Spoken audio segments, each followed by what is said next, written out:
dado, gracias a Inés, al técnico de la biblioteca. Pues continuamos entonces con la última de las ponencias, de las conferencias relativas a la Ribera del Marco. No hay que olvidar que estas jornadas, las octavas jornadas sobre la Ribera del Marco, Cáceres y la Ribera del Marco, son las que han dado pie a todo este tipo de conferencias y ponencias y el motivo de que estemos aquí. Lógicamente, en todas ellas, todos los años, procuramos que haya algunas referencias a esta gran quimera que hemos dicho que es la quimera de la amenaza de la mina, ¿verdad? Porque la Ribera del Marco va a ser una de las más afectadas también, desde el punto de vista del agua, la contaminación del acuífero del Calerizo, incluso la desaparición o la sequía de ese Calerizo, ¿no? La extracción de agua. Bueno, pues entonces tenemos con nosotros a Jorge Ramos Alcántara. Es un joven cacereño, a la vista está, ¿verdad? Quiero decir antes que nada que fue antiguo alumno mío en la materia de ciencias de la tierra y del medio ambiente, ¿verdad? Me lo acabas de recordar tú, porque claro, nosotros hemos atendido, hemos dado clases a tantos alumnos que desgraciadamente, pues luego, lógicamente, la memoria es un poco débil, ¿no? Fue en Honor de Casalina en el año 2012. Para ti no hace tanto, pero en fin, yo ya tengo unos añitos, ¿verdad? Eres graduado en físicas, en las ciencias físicas, por la Universidad de Extremadura, y en la actualidad te encuentras realizando el doctorado en Oceanografía Física en la Universidad de las Islas Baleares.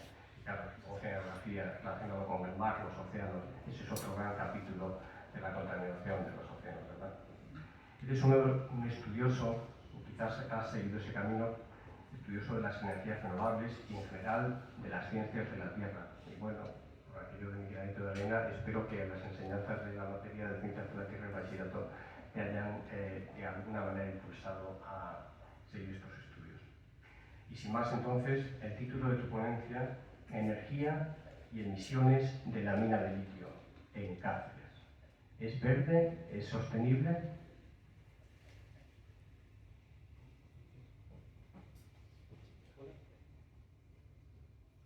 Hola. Vale, yo preferiría hacer la presentación de pie, la verdad. No me gusta estar sentado mientras presento. Antes de nada, agradecer a la Asociación de Amigos de la Ribera del Marco por organizar estas jornadas, a la plataforma Salvemos la Montaña por toda la información que nos han compartido en la charla anterior. Por supuesto, a toda la gente que está aquí hoy y también a la agrupación universitaria ALMA, con los que he empezado a colaborar recientemente y con los que hemos sacado adelante este trabajo que voy a enseñar hoy. Yo no soy ni mucho menos un experto en este tema. Yo estoy haciendo ahora mismo otras cosas, pero es un tema que me gusta mucho y del que me informo, intento estar lo más informado posible. Y lo que quiero hacer hoy es aportar mi granito de arena a ver un poco, analizar con información contrastada uno de los flecos de este proyecto minero que se quiere establecer en Cáceres, que es la cuestión de las energías y las dimensiones. Dicho esto, pues vamos a empezar desde el principio. Planteo esta pregunta: ¿por qué el litio? Quizá esta pregunta lo hacéis a alguno de los que estéis aquí. ¿Por qué hay una demanda tan alta de litio en la actualidad y qué hay de sus alternativas en cuanto a la fabricación de baterías? Bueno, lo cierto es que aunque hay muchos tipos de baterías, aquí voy a hablar de las baterías de sodio, de las de plomo, en la actualidad no hay ninguna batería que alcance la densidad energética que tienen las baterías de ion de litio. Aquí arriba a la derecha vemos un gráfico donde se compara la densidad energética para varias baterías y vemos que las litio son las que quedan más altas. La densidad energética es una magnitud que lo que nos dice es la capacidad de almacenamiento energética que tiene una batería respecto a su volumen, si es volumétrica, o respecto a su masa, si es gravimétrica. Claro, cuando hablamos de movilidad eléctrica, que es el fin del litio que se pretende extraer de Cáceres, no hay muchas alternativas al litio en cuanto a la fabricación de baterías.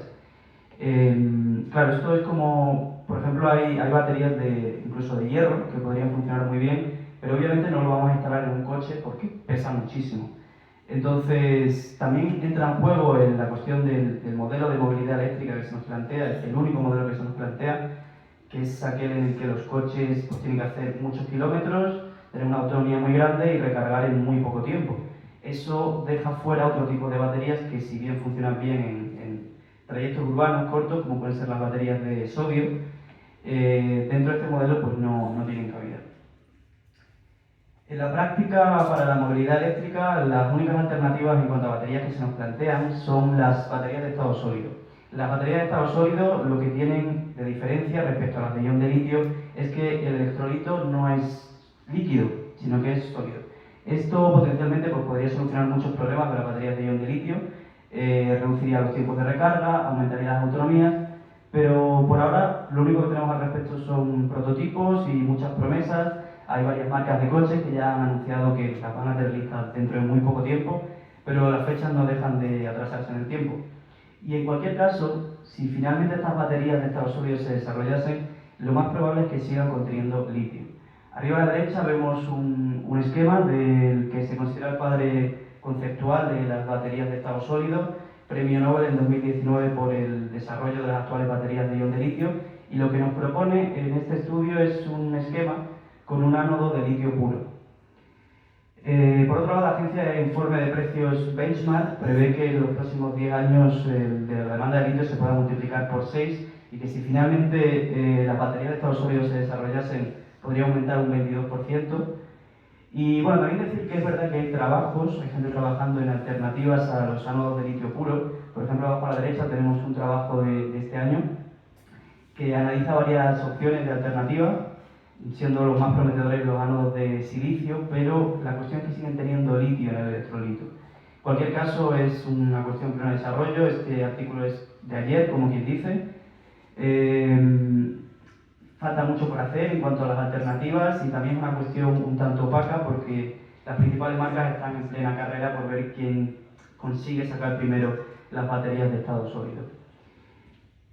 Dicho esto, respecto a la cuestión del litio, de la demanda del litio, la siguiente pregunta que yo me hago es si existe la minería verde, sabiendo que esa demanda de litio va a seguir aumentando. Bueno, esta es una pregunta a la que yo no pretendo dar respuesta, al menos no en su totalidad, porque no tengo los conocimientos para ello. Creo que los compañeros previamente han repasado ampliamente la cuestión de los impactos de la minería. Lo que sí puedo recomendar es algunas lecturas al respecto para que le interese, empezando por el informe aquí a la izquierda que elaboraron Amigos de la Tierra y Biomal, donde repasan el modus operandi de algunas empresas mineras y sí, ¿se acopla mucho?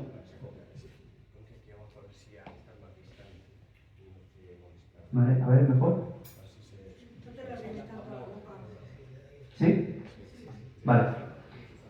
Pues decía, el informe de Amigos de la Tierra, Yoman, donde repasan el modus operandi de algunas de estas empresas mineras y también repasan los impactos de algunos casos concretos, de proyectos concretos de minería, entre ellos el de Valdeflores. En cuanto a los impactos de diversa índole de la minería de litio, hay muchas publicaciones al respecto. Solo por poner un ejemplo, dejo aquí una de ellas que se centra en los impactos ambientales de la minería de litio y, entre otras cosas, concluye que hay evidencias de riesgos potenciales en cuanto al agotamiento de las aguas y contaminación de las aguas, a toxicidad para fauna y flora e incluso a la subsidencia del terreno.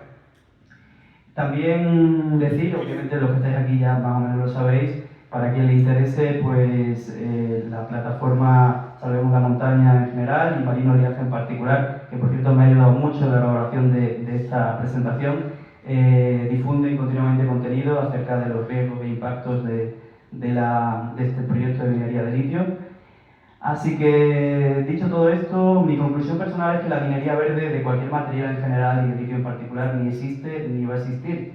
Pero en lo que yo me quiero centrar es en tratar de responder a la pregunta de si es posible desarrollar un proyecto minero como el que aquí se plantea, sin emisiones de gases de efecto invernadero, como presume la empresa minera en sus redes sociales. Aquí a la derecha hay un tuit de la empresa donde nos dicen que, entre otras maravillas, no van a emitir nada, ninguna emisión de gases de efecto invernadero. Van a alimentar el horno con hidrógeno verde, van a electrificar la flota y equipos que van a alimentar con electricidad producida por placas o parques fotovoltaicos. Bueno, vamos a meternos en el documento del proyecto que tienen colgado en su página web, el de septiembre del año pasado, y vamos a ver cómo pretenden alcanzar estos objetivos. Desde muy pronto, en este documento hay un apartado propio que se llama hidrógeno y GLP, donde nos dicen el horno cilíndrico de la etapa de tostación y todas aquellas otras zonas que así lo necesiten serán alimentadas preferiblemente con hidrógeno verde, para el cual, para producirlo, utilizarán electricidad de fotovoltaicas, y un poquito más abajo ya nos dicen que bueno, el proyecto tendrá una conexión a la red de distribución de GLP, de gas licuado del petróleo. Esto ya de por sí pues, sería casi suficiente para desmentir que no vaya a haber emisiones de gases de efecto invernadero, pero bueno, vamos a ir mucho más allá. Antes de seguir analizando el proyecto, el documento del proyecto, voy a detenerme un poco en ver qué es el hidrógeno verde. El hidrógeno verde, del que tanto se habla recientemente, y a diferencia de lo que muchos creen, no es una fuente de energía, es un vector energético, como lo es también, por ejemplo, la electricidad. La pila electroquímica es un elemento que lo que hace es que convierte la energía química contenida en su combustible, el hidrógeno, en electricidad. En función de cómo se genere o cómo se produzca este hidrógeno, pues tendrá diferentes nombres o diferentes colores. El hidrógeno, aunque es el elemento más abundante del universo, en la naturaleza no aparece, siempre aparece en combinación con otros. Para aislarlo necesitamos energía. Entonces esta energía puede salir de diferentes fuentes. Podemos sacar energía quemando combustibles fósiles, lo cual es un proceso altamente contaminante. En este caso estaríamos hablando de hidrógenos negros, marrones, grises. El hidrógeno azul es el más común actualmente, es el que se consigue utilizando gas natural. Y luego estaría el hidrógeno verde. El hidrógeno verde lo que hace es aprovechar electricidad generada por fuentes renovables para alimentar la reacción de electrólisis y romper la molécula del agua aislando el hidrógeno. Claro, el problema es hasta qué punto está desarrollada e implementada la tecnología del hidrógeno verde. Entonces, para responder a esto, vamos a intentar aislarnos un poco del ruido que hay en torno a esta cuestión. Y bueno, para no quedar como un loco que va contracorriente en esta cuestión, os diré que el informe del año pasado del Grupo 3 del IPCC, el Panel Intergubernamental de Expertos en Cambio Climático, reconocía que la tecnología del hidrógeno no está suficientemente desarrollada como para ser implementada de forma masiva. La estrategia europea del hidrógeno reconocía también que Europa no podrá autoabastecerse de hidrógeno generado dentro de sus fronteras y que tendrá que importarlo de fuera. Pero a pesar de eso, los gobiernos están apostando muy fuerte por el hidrógeno verde. Prueba de ello es el proyecto, tenemos ahí la noticia arriba, del gasoducto submarino que se ha acordado construir entre España y Francia, llevando hidrógeno verde producido aquí a Francia. Si nos centramos en la cuestión de la energía y la economía del hidrógeno, pues he tomado prestado este magnífico gráfico o esquema del ingeniero Pedro Prieto, donde repasa el ciclo completo de vida de la economía del hidrógeno verde. Decir que, bueno, sé que no se va a ver bien desde ahí, pero bueno, yo lo dejo aquí para quien esté interesado pueda consultarlo, y ahora voy a repasar un poco voy a hacer un resumen de lo que cuenta el autor. Para empezar hay que tener claro una cosa: las transformaciones energéticas no salen gratis. Cuando yo tengo una cantidad de energía y la transformo de una forma a otra, según las leyes de la termodinámica, voy a perder una parte importante de la energía que tenía inicialmente. Es decir, si yo tengo electricidad que hemos producido con un aerogenerador, un molino eólico, esta energía ya implica una transformación energética de la energía mecánica del viento a la electricidad. Si en lugar de aprovechar la electricidad directamente, lo que hago es producir con ella hidrógeno, esto ya son dos transformaciones energéticas. Esto va a ser necesariamente menos eficiente que utilizar directamente la electricidad. Pero es que hay mucho más. El hidrógeno tiene que comprimirse o licuarse, lo que implica pues una gran cantidad de energía. Después de eso tiene que transformarse y almacenarse, lo que es bastante complejo. Si después de eso pretendemos utilizar el hidrógeno para volver a producir electricidad, eso sí sería una transformación energética extra. Tras todo este proceso, el autor estima que habríamos perdido durante el mismo entre el 67 y el 100% de la energía que teníamos inicialmente. Y todo esto sin considerar la energía que necesitamos para fabricar, instalar y mantener toda la infraestructura necesaria para el hidrógeno verde que por supuesto saldrá de combustibles fósiles. Además, añadir que el hidrógeno, la molécula de hidrógeno es la más ligera del universo, lo cual lo hace altamente volátil y muy propenso a que haya pérdidas durante su transporte y almacenamiento, pero es que además es altamente inflamable. Por todo ello, pues el hidrógeno ni es eficiente, ni es económico, ni es seguro, ni está exento de riesgos o de emisiones si tenemos en cuenta la infraestructura necesaria para su mantenimiento. Por poner unos ejemplos de hasta qué punto no está implantada la tecnología del hidrógeno verde, pues os diré que el año pasado en el mundo solo existían 3 modelos de coche con pila de combustible, de hidrógeno. En España hay solo 6 estaciones de repostaje de hidrógeno. A día de hoy, que sepamos, no existen altos hornos de hidrógeno. Lo único que existen se están haciendo algunas pruebas en la industria del acero, con prometedoras esperanzas, pero todas ellas barajando fechas en torno al 2050. Y más de lo mismo en cuanto a camiones. La cuestión de los camiones y la maquinaria pesada de hidrógeno, pues solo existen algunos prototipos que son, la verdad, un disparate conceptual y que no son eficientes, hasta el punto de que el antiguo jefe de Daimler Trucks de Norteamérica decía en una entrevista que el hidrógeno es una forma de perpetuar la industria del petróleo y del gas, y que los camiones de hidrógeno, si bien son viables técnicamente, no son eficientes, son muy caros y es casi imposible conseguir que funcionen de manera segura. Hemos ya hablado del hidrógeno, vamos a centrarnos otra vez en el proyecto, retomamos. Claro, con todo esto pues parece complicado que vayan a alimentar todo el horno con hidrógeno. Como os decía, dicen que pretenden sustituir al CLP al 100% por hidrógeno verde, pero esto es literal del proyecto. Con la tecnología actual solo consideran posible un 20% de sustitución. Debemos entender que van a utilizar energía del futuro entonces, y bueno, un poquito más abajo dan por hecho una instalación de gas natural, por lo que parece que poca sustitución pueda llegar a haber. Pero es que encima nos dicen que también es necesario un respaldo de combustible diésel para necesidades puntuales. Pero claro, o sea, con la sustitución ya de la flota por vehículos eléctricos y de hidrógeno, pues se podrá reducir notablemente las emisiones de gases de efecto invernadero. Ya no son cero. Efectivamente, han llegado a un acuerdo por el que pretenden construir una planta de producción de hidrógeno verde. Tenemos a la izquierda la noticia. Claro, cuando nos ponemos a leer un poco más el proyecto, lo que habla sobre este tema, necesitan agua, como hemos dicho, para producir hidrógeno. Y es que nos dicen que la materia prima para la generación del hidrógeno será el agua obtenida de la Eglar de Cáceres. Bueno, yo tenía entendido que una buena cantidad de agua de la Eglar ya iba a ir destinada al tratamiento del litio. Ahora resulta que también va a ir destinada a la producción de hidrógeno verde. Y claro, la cantidad de agua que van a necesitar no es baladí, porque se estima que para producir 1 kilo de hidrógeno se necesitan al menos 9 kilos o 9 litros de agua. 1 kilo de hidrógeno es la cantidad de hidrógeno que consume el Toyota Mirai, uno de los 3 coches que existen de hidrógeno verde, para recorrer 100 kilómetros. No parece gran cosa, pero es que esta conversión de 1 kilo 9 litros es un límite por debajo. Es lo que nos indica la estequiometría de la reacción.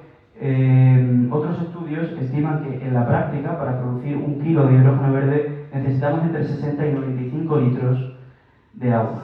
Si tenemos en cuenta las necesidades de refrigeración de la reacción o el tratamiento previo del agua, porque además necesitamos agua de altísima pureza.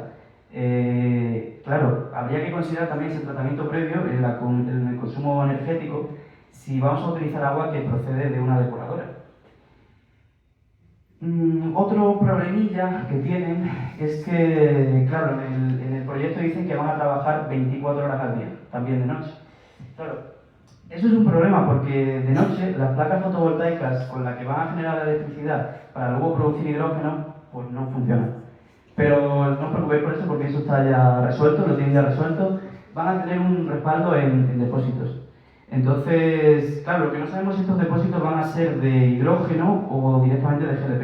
En el caso de que sean de hidrógeno, pues estaría bien saber de dónde va a venir y cómo va a venir, porque la verdad que sería tremendamente absurdo traer hidrógeno verde desde muy lejos con camiones que queman diésel, la verdad.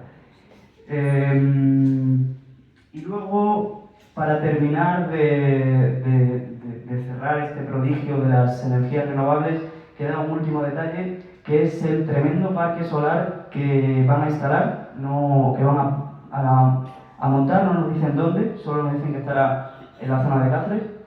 Lo que sí nos dicen es su potencia, 350 megavatios de potencia. Para ver un poco la extensión que puede tener este parque solar, voy a tomar como referencia la planta fotovoltaica de Núñez de Balboa, en Usagre. Esta planta tiene 500 megavatios de potencia y tiene una extensión de 1000 hectáreas. Si recordáis el dato que daban antes los compañeros de 7 hectáreas en la parte antigua, vale, pues 1000 hectáreas es casi la extensión de toda la ciudad de Badajoz. Si extrapolamos 350 megavatios de potencia, podemos suponer que ocuparía unas 700 hectáreas. O, lo que es lo mismo, en la unidad estándar de medida de áreas, 1000 campos de fútbol. Si vemos un poco, nos centramos en la electricidad que podría producir esta planta solar, voy a tomar ahora como referencia la instalación que van a hacer en Cedillo. A la izquierda hay una captura de la página web de Iberdrola que gestiona la instalación que ya existe en Cedillo y que nos proporciona estos datos respecto a la ampliación que van a hacer. Van a instalar 375 megavatios y prevén que podrá llegar a producir unos 600.000 megavatios hora al año. Si nos vamos al plan PACES de Cáceres, bueno, tomo como referencia esta planta porque más o menos la potencia es similar, es un poquito más de los 350 megavatios que quiero montar aquí, pero bueno, podemos tomarlo como referencia. Si vamos al plan PACES, la electricidad consumida por todo el municipio de Cáceres anualmente en el periodo 2013-2017 se sitúa en torno a los 300.000 megavatios hora. Es decir, este parque fotovoltaico produciría casi el doble de la electricidad que consume todo el municipio de Cáceres. Pero lo que aquí se plantea es hacer un parque como este, con enorme impacto ambiental, para, por un lado, producir hidrógeno tirando una buena parte de la energía por el camino y para, por otro lado, alimentar maquinaria y equipos de una mina que de por sí tiene un impacto ambiental bastante considerable. Este proyecto adicional a la mina, el de la planta solar y la producción de hidrógeno verde, pues es llamativo porque hay muy pocas cosas similares, ya no en España, en toda Europa. Entonces lo que voy a hacer es comparar con los proyectos similares que existen. A la izquierda tenemos lo que plantea la filial que han llamado Extremadura Energy H2 Hub, que nos dice que va a tener un electrolizador. El electrolizador es el dispositivo que nos permite producir el hidrógeno de una capacidad máxima de hasta 180 megavatios y un parque solar fotovoltaico de 350. Vale. En España solo hay 2 proyectos operando en la actualidad similares, que de hecho han entrado en operación este año. El primero está en Bilbao, nace de la alianza Repsol y Petronor y tiene una capacidad de 2,5 megavatios, lo que es la producción de hidrógeno verde. 2,5 frente a 180, quiero recalcarlo. Se puede con este parque producir una cantidad de 350 toneladas de hidrógeno verde al año y ha supuesto una inversión de 11 millones de euros. Recientemente sabemos que Petronor ha puesto en stand-by todos sus proyectos relacionados con el hidrógeno verde, por lo cual esta planta no va a ampliarse tal y como estaba previsto inicialmente. Y el segundo caso es la planta de Puerto Llano, que nace de la alianza de Iberdrola y Fertiberia. Esta planta tiene 20 megavatios de capacidad en cuanto a la producción de hidrógeno verde, puede producir 3.000 toneladas de hidrógeno verde al año y tiene una planta solar de 100 megavatios y ha supuesto una inversión de 150 millones. Esta planta además es la planta de producción de hidrógeno verde más grande de toda Europa. Bueno, claro, si lo ponemos en la balanza, resulta que lo que aquí plantean supera con creces estos 2 proyectos, pero es que incluso supera la planta de producción de hidrógeno verde más grande que se proyecta en España, que la proyecta Repsol, y es de 150 megavatios en Tarragona. Dicho esto, pues permitidme que considere esto como poco más que una fanfarronada, para la cual estaría bien que nos dijeran de dónde van a sacar los cientos de millones que necesitan de inversión. Vamos a ver ya las emisiones que sí reconoce la empresa minera. Como decían los compañeros, de todos los documentos técnicos de la empresa, solo hay uno en el cual se haga una mención explícita a emisiones de gases de efecto invernadero. No es el documento actual, es un documento anterior, de 2018, y son las emisiones emisiones referentes a una única etapa de todo el proceso del tratamiento del litio, que es la tostación con sulfatos. Para esa tostación dan un valor estimado de 105.000 toneladas de CO2 equivalente cada año. Este dato de por sí ya supera la cantidad a los umbrales de información pública de emisiones establecidos por el Registro Estatal de Emisiones Contaminantes. A la derecha tenemos un diseño de horno rotativo calcinador, el tipo de horno que se utiliza en este tipo de tostaciones. Claro, este dato de por sí no nos dice nada, pero si lo ponemos en contexto, vemos que estas 105.000 toneladas de CO2 equivalen más o menos a la quinta parte de las emisiones asociadas a la actividad industrial de toda Extremadura. Aquí en la gráfica de la izquierda vemos esas emisiones de la actividad industrial. Más o menos cada año es para el periodo entre 2016 y 2020. Estamos hablando de unas 500.000 toneladas de CO2 al año, o sea, una quinta parte, solo una etapa del proceso. Y también equivaldría a 2/3 partes de lo emitido por todo el transporte del municipio de Cáceres en el año 2017, que fueron 166.000 toneladas. Aparte de eso no hay más menciones a las emisiones, pero sí que nos dicen, aunque van a sustituir la flota por equipos eléctricos y de pila de combustible, por si acaso nos dan una estimación de los litros de combustible de diésel que van a utilizar entre cargadoras, camiones, perforadoras y plataformas elevadoras, o sea, dentro de la propia mina. Estamos hablando de más de 5,5 millones de litros de diésel cada año, lo que es el equivalente al consumo de casi 10.000 coches diésel, suponiéndoles un recorrido medio de 12.000 kilómetros cada año, según datos del INE, y suponiéndoles un consumo medio de 5 litros a los 100, y considerando que al quemar un litro de diésel se emiten 2,65 kilos de CO2, supone más de 15.000 toneladas de CO2 adicionales. Por tanto, solo considerando una etapa del proceso y las emisiones de los vehículos que van a operar dentro de la propia mina, vamos ya por 120.000 toneladas de CO2 al año.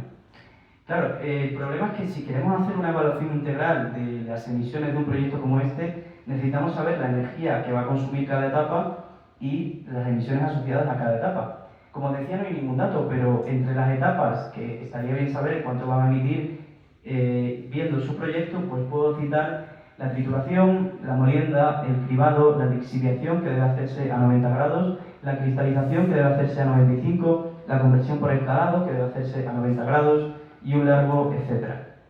Todo ello sin considerar la energía que necesitamos y las emisiones asociadas al transporte de materiales y de productos, a la construcción de la planta de tratamiento, a la construcción de la planta fotovoltaica y de la planta de producción de hidrógeno verde, que de por sí su fabricación, su instalación y su mantenimiento, como dijimos, tienen muchas emisiones asociadas, a la rehabilitación de las instalaciones y otro largo, etcétera.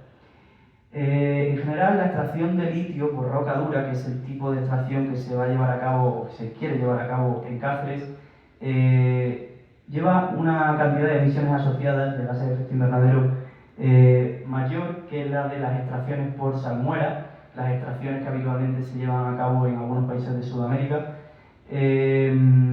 Estas estimaciones hablan de que puede ser el doble o incluso el triple de emisiones que respecto al caso de la salmuera.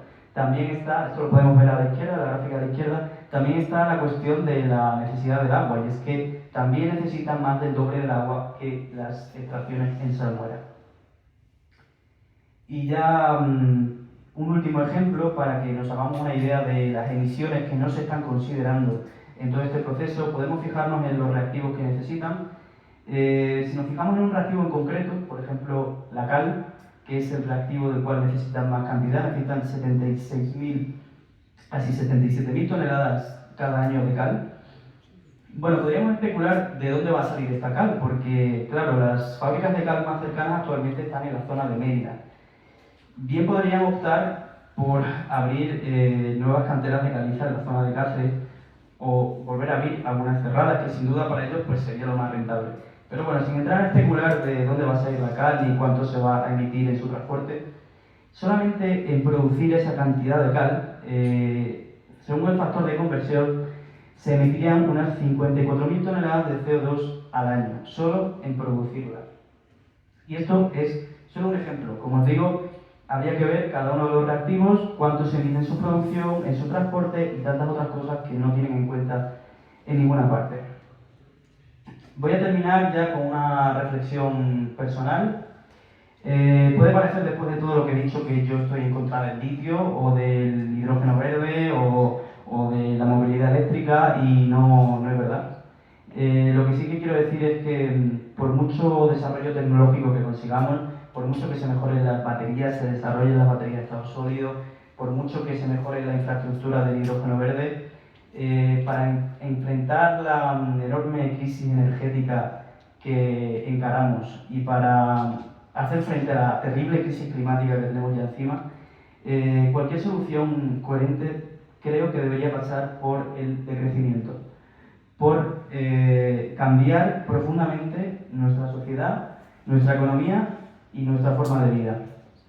A mi modo de ver, proyectos, megaproyectos como este, o como este proyecto que os comentaba del gasoducto que va a llevar gas, hidrógeno desde España a Francia, pues yo creo que no es más que un síntoma de desesperación por parte de gobiernos y gestores que quieren salvar lo inevitable sin cambiar lo incuestionable, que sería el absurdo sistema en el que vivimos.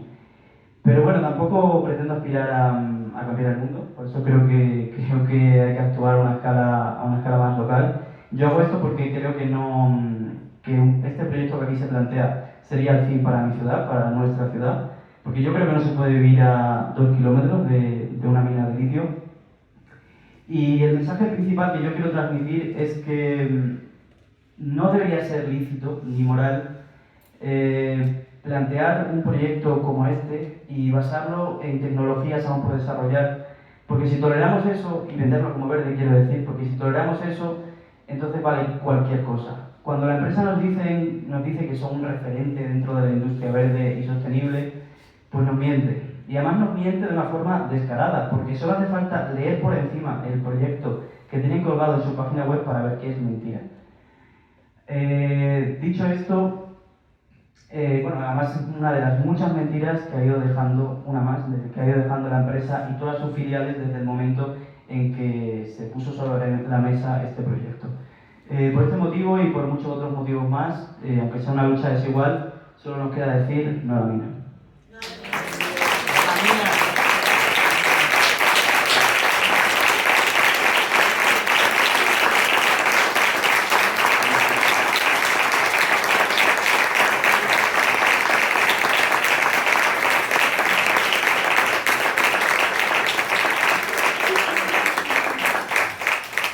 Deciros que dejo aquí todas las referencias que he utilizado en esta presentación y también alguna referencia extra que creo que es interesante, algún libro, algún artículo que se puede consultar y que creo que está relacionado con este tema que hemos tratado aquí.